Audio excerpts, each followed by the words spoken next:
E aí, será se existe uma vacina para o câncer? Não é isso mesmo? Então vamos discutir um pouquinho sobre isso hoje aqui. Em primeiro lugar, né, vamos falar aí o que é uma vacina. A gente tem, acho que todo mundo está acompanhando o processo da vacina do coronavírus, né? Todo mundo está ansioso por isso. E quando a gente pensa em vacina, a gente pensa em quê? Em tratamento ou em prevenção? Prevenção, não é isso? Então, a vacina, ela é um preparado biológico onde tem ali partes do patógeno ou ele atenuado ou morto para que ocorra o quê? Quando essa vacina entra no indivíduo, o sistema imunológico ele vai reconhecer aquilo ali como invasor e vai desenvolver uma resposta imunológica, ou seja, vai criar anticorpos contra aquilo ali, né?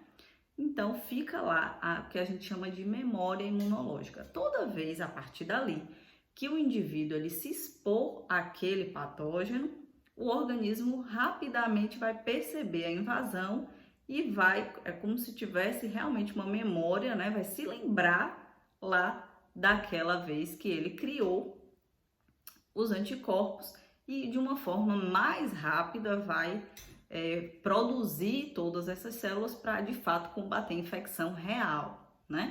Então a gente toma vacina para prevenir, né? Que a gente não venha a ter a doença. Já trazendo para o câncer, né? O que estão se chamando hoje de vacina é uma nova classe de tratamentos, né? De medicamentos que é chamada de imunoterapia. E talvez, muito possivelmente, essa relação de se chamar de vacina. Por quê? Porque agora o foco não é mais o câncer, as células cancerígenas. O foco agora é o sistema imunológico do paciente. Então, a gente dá esses medicamentos, agora diferente da vacina, onde a vacina a gente toma para prevenir, esse tipo de tratamento não é para prevenir, esse tipo de tratamento é para tratar, né? Ficou redundante, mas é para quem tem de fato já a doença instalada, né? Então, o que esse medicamento vai fazer? O foco dele, o alvo, não é mais o câncer, as células cancerígenas, o foco é agora o sistema imunológico do paciente para ativar, quer dizer, superativar, na verdade, esse sistema imunológico para que ele tenha força e capacidade de, por si só, combater lá as células do câncer, né?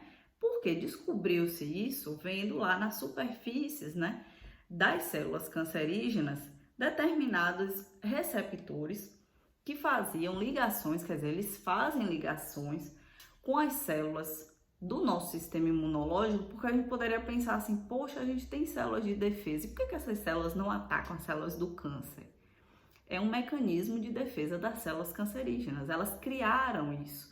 Então tem lá na superfície do tumor, se descobriu-se essas moléculas, que são receptores, onde eles se ligam lá aos linfócitos, e como se bloqueassem a ação deles. Então, a partir desse momento dessa ligação, os linfócitos ficam desativados, então não fazem a ação que deveriam fazer e as células cancerígenas continuam lá se multiplicando, lá seguindo da forma que elas estavam, como se elas estivessem blindadas contra o sistema imunológico. Então, elas passam lá pela corrente sanguínea, afetam determinados órgãos e o sistema imunológico não afeta elas. Por quê? Por conta dessa ligação. Então, se descobriu que esses medicamentos e esse específico que eu vou falar, que é o pembrolizumab, ele tem essa possibilidade de se ligar lá no linfócito para evitar que a célula nossa do sistema imunológico se ligue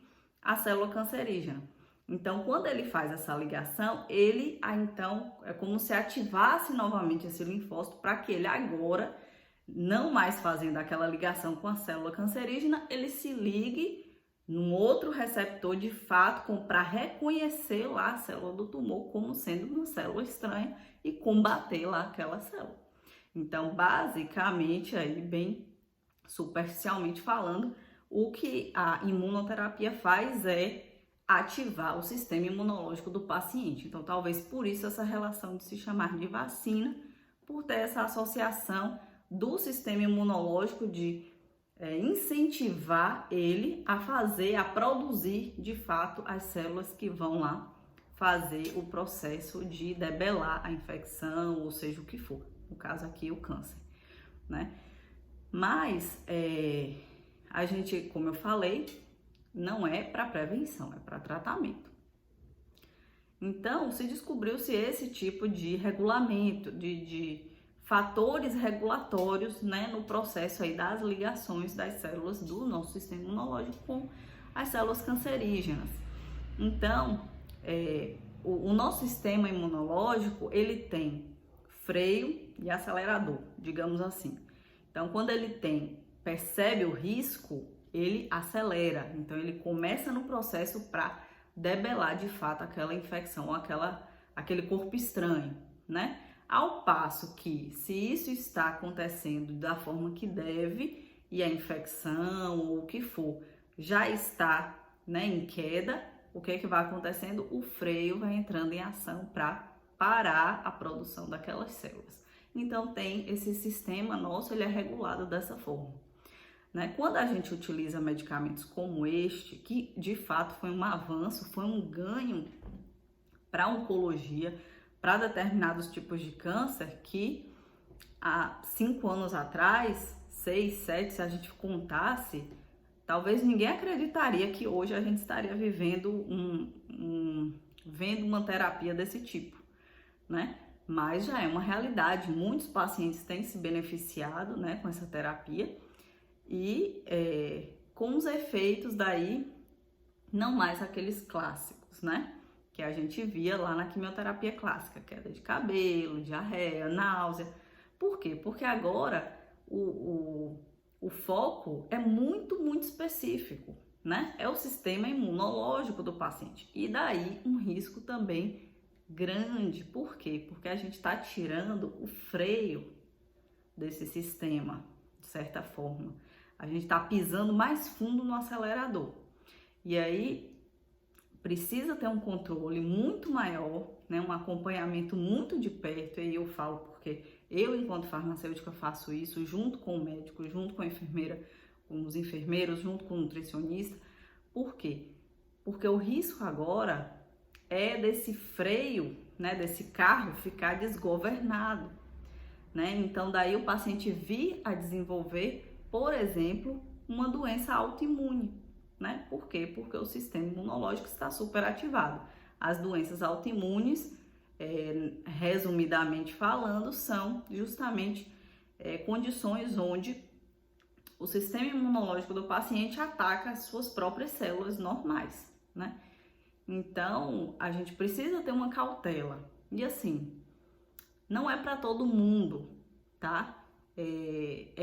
Por exemplo, esse medicamento específico, que é o pembrolizumab, a gente precisa verificar, e aí tem um exame que o paciente faz, o médico faz o pedido do exame para verificar isso, né? As células do tumor, elas têm que estar expressando lá o PDL1, que é o nomezinho desse ligante. Então, vai dar uma porcentagem, né? Então, por exemplo, 5%, 50%, 80%.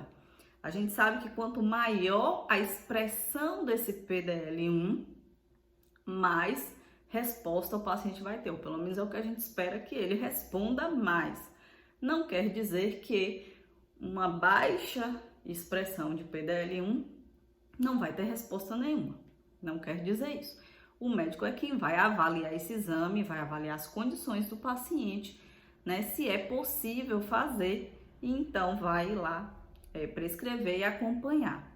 Lembrando também que ainda né, são medicamentos, a gente está falando de pouco mais de 4 anos, são medicamentos extremamente novos e extremamente caros, né? E ainda não está aprovado para todo tipo de câncer. Como eu falei, não é todo tipo de câncer, tá? Então tem aí indicação para melanoma, gástrico, câncer gástrico, alguns outros, e recentemente foi aprovado sim para o câncer de mama triplo negativo. Então por isso que teve essa questão aí da paciente falando da vacina. Mas, como eu falei, esse exame precisa ser feito e o médico é quem vai avaliar e definir a conduta, tá certo? Então a gente precisa aí ficar atento a essas questões, tá? Não é uma vacina, quando a gente vai para a raiz da palavra, é sim uma imunoterapia, né, para justamente o tratamento do câncer. E a gente tem resultados em determinados tipos de câncer extremamente promissores, como, por exemplo, o melanoma, né? Tem pacientes, há um tempo atrás, e eu digo não muito tempo atrás, 6, 7 anos, né? O diagnóstico do melanoma era extremamente ruim, né? A gente tinha extremamente agressivo e com um tempo, assim, de vida curto, né, para o paciente. E hoje a gente já tem resultados, né, de pacientes com resposta sustentada, ou seja, a doença desapareceu e o paciente se mantém bem, sem doença, né, livre de doença, que a gente chama, já aí há 5 anos, né, porque isso está lá desde as pesquisas, né, do tempo em que o medicamento estava na pesquisa e ainda não comercializado.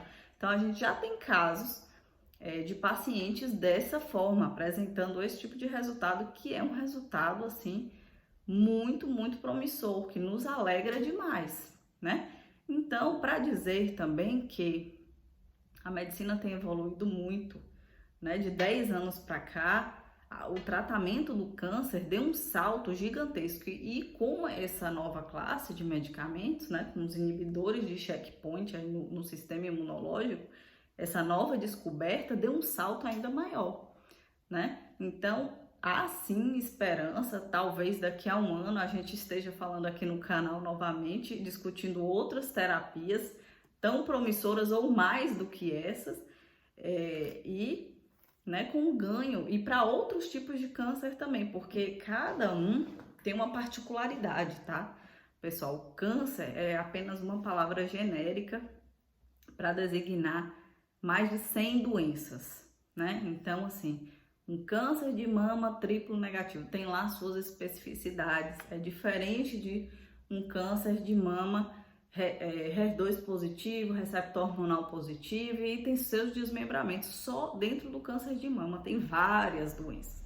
Então, é um mundo muito complexo, né? E quando a gente chega nesse grau de especificidade, de descoberta, é um ganho, assim, muito grande, né? Então, a gente pode sim comemorar, pode sim ficar esperançoso que outras drogas como essa, terapias como essa surjam, claro que com efeitos menores, né? Com a segurança maior. Não que esses medicamentos não são seguros, eles são seguros, inclusive já estão sendo utilizados aí há mais de 4 anos, 4 anos mais ou menos.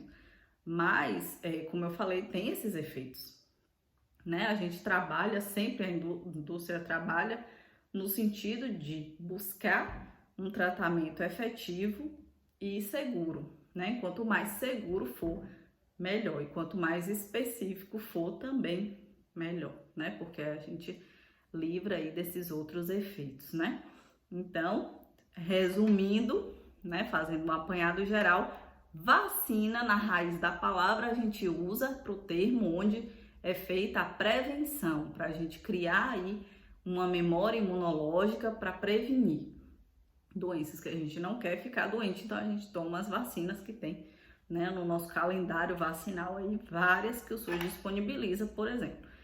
E estamos na expectativa da vacina do coronavírus. E para falar de câncer, daí a gente não fala em vacina exatamente, mas você pode usar o termo imunoterapia muito corretamente, tá certo? Então esse foi o recado de hoje, eu espero que vocês tenham gostado, espero que tenha sido esclarecedor, apesar do assunto ser bem complexo, mas eu tentei dar uma resumida, um apanhado, de forma que fique claro, né?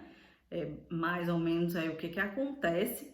Então, se você gostou desse vídeo, já dá o like, né? Deixa aí o gostou, escreve nos comentários se você tem alguma dúvida, algum outro tema que você queira ver aqui no canal que eu possa trazer, né, de informação. Se inscreve que você vai ficar sabendo e ativa o sininho, que você vai ficar sabendo de todas as novidades, todos os vídeos novos que vão entrar aqui no canal, tá certo? Então, desde já, Eu agradeço muito vocês e mandem aí os comentários para dizer o que vocês acharam. Tchau, tchau.